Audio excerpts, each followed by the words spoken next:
قل يا عبادي الذين أسرفوا على أنفسهم لا تقنطوا من رحمة الله إن الله يغفر الذنوب جميعا إنه هو الغفور الرحيم.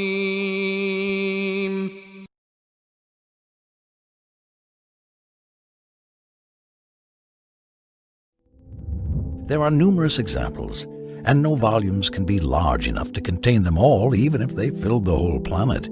Each atom in the universe is actually a proof on the basis of providence, whether we realize this today or will do so tomorrow. A.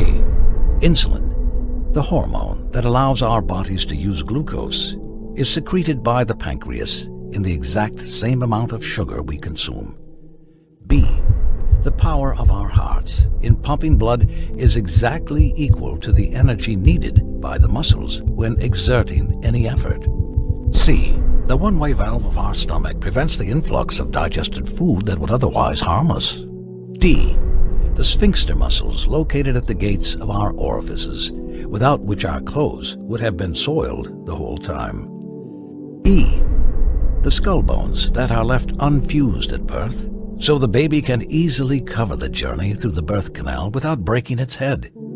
Had these bones been fused, the baby would have never been able to cover this journey except if its skull got broken. These bones stay unfused till the brain is fully developed. F. All the axes of your nerves that convey the electrical signals are covered with a dielectric layer, as we do with electrical wires, so that the electric signals do not get lost or disturb us. G.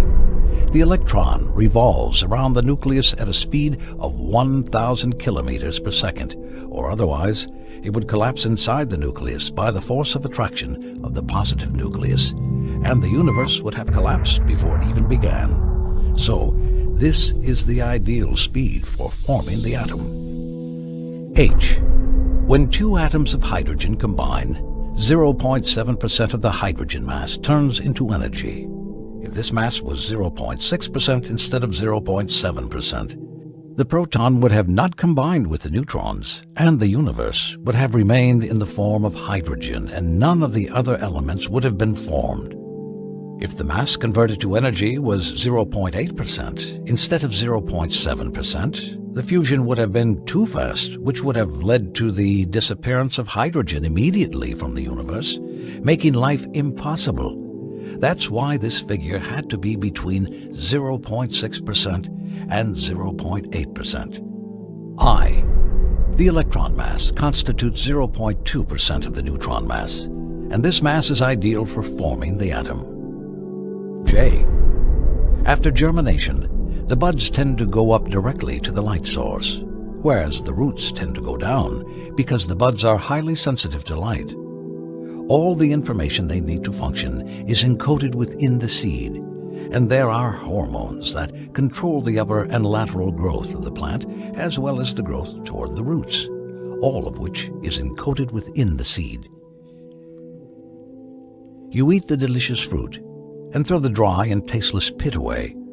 This way, you are compelled by a controller who governs the whole universe, allowing that fruit to pass its genes all over the earth, giving you the savory taste while hiding the genes in the core of a smooth, dry pit that is not attractive to you. Once the seeds stick to the ground, it starts quietly transforming into branches and roots, and this is how the mother succeeds in passing her genes on to its children. All of this takes place in a plant that has no cognition. So, who adjusted the information for those deaf-mute fruits? And who adjusted the amount of sugar so it would appeal to your palate? Who made the seed unappealing so you could dispense with it and throw it away? Who loaded the seed with sufficient genetic information to create a new plant with all its details and functions? K. Lately, the scientists have been discussing the total mass of the universe and how it is essential for our existence on Earth. Inertia, This blessing, which is given to our bodies in the form of resistance to any change in movement, originates from the mass of the universe. Had the inertia been any less than what it is, any soft breeze of wind would have been able to move the rocks, which would not have been able to resist the least amount of effort exerted on them. In a universe like ours, we would have been bombarded by all sorts of flying bodies.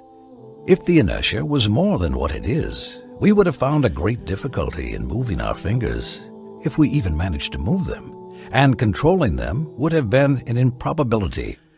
This means we would have been unable to move or do any tangible effort of any kind.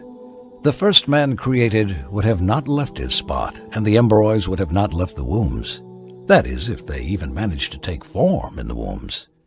That's why it is particularly interesting that the inertia of any matter had to be identically what it is right now. The thing that baffled the physicists here, as we see in the book, Unity of the Universe by Dennis William Sciama, is that of this inertia, the whole of the Milky Way galaxy only contributes 1/10 millionth, the Sun contributes 100 millionth, and the Earth itself contributes 1,000 millionth.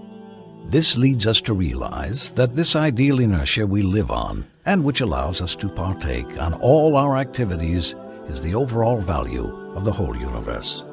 Consequently, we can particularly say that our existence depends precisely on the mass of the whole universe and its very existence. Allah says what means, "We did not create heaven and earth, and all that is between them in vain."